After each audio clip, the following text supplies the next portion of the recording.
өткөн заманда Камбар деген bir мергенчи болуптур.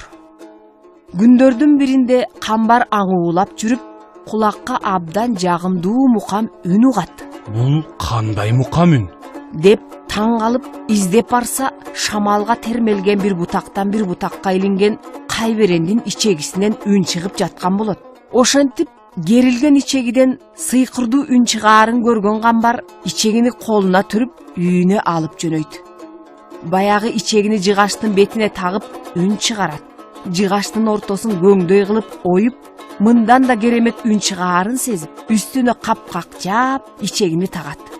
Ошентип Камбардын аракети ишке ашып, 3 буроо, 3 кылдуу комуз пайда болгон. Мындан улам күнүн башы Камбаркан деп элдин оозунда айтылып калган экен.